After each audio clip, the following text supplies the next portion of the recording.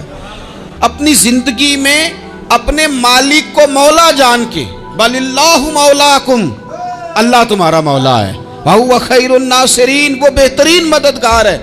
توجہ جب بھی کریں رب کی جانب کریں، اپنے دل کا قبلہ درست رکھیں، سوچوں کے زاویے سیدھے رکھیں۔ میرے بھائی مالک جب بندوبست کر دے نا، جب مالک بندوبست کر دے، پھر ایسا بندوبست کرتا ہے کہ لوگوں کے پاس نا چارہ نہیں رہتا۔ حضرت مریم رضی اللہ تعالی عنہا پاک باز تھیں، مسجد میں رہی تھیں، پر مالک کی حکمت کے تقاضے بڑے عجیب ہیں نا۔ پھر جناب مریم کو اللہ تعالیٰ نے بغیر شوہر کے اولاد عطا کر دی۔ یہ بات ہی ایسی تھی، وہ کسی نے کہا تھا کہ مخلوق تو فنکار ہے اس درجہ کے پل بھر میں سنگے در کعبہ سے بھی اصنام تراشے، تم کون ہو کیا چیز ہے داغے کبابی، لوگوں نے تو مریم پہ بھی الزام تراشے۔ تو لوگوں نے کہا کدھر سے لے آئی بچہ، تیرا باپ تو ایسا نہیں تھا، کہاں سے لے آئی؟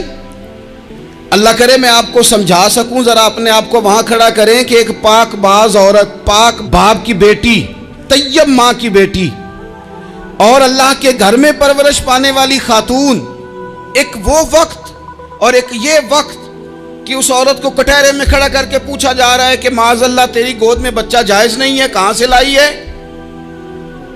اب خود سے صفائیاں بندہ کتنی کو دے، کتنی کو وضاحتیں کرے۔ اور میں نے تو اپنی زندگی میں دیکھا ہے زیادہ وضاحت دینے والے کو بھی لوگ جھوٹا سمجھنے لگ جاتے ہیں، زیادہ وضاحت دینے پر بھی لوگ کمزوری کا اظہار سمجھتے ہیں کہ کمزور پڑ گیا۔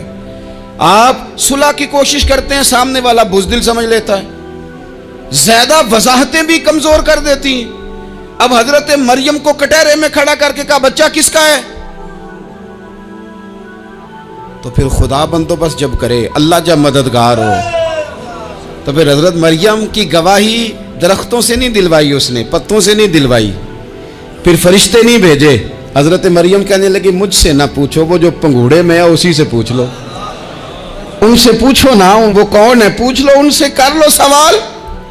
انہوں نے کہا پنگوڑے میں چند دنوں کا بچہ یہ جواب دے گا؟ مددگار تھا رب،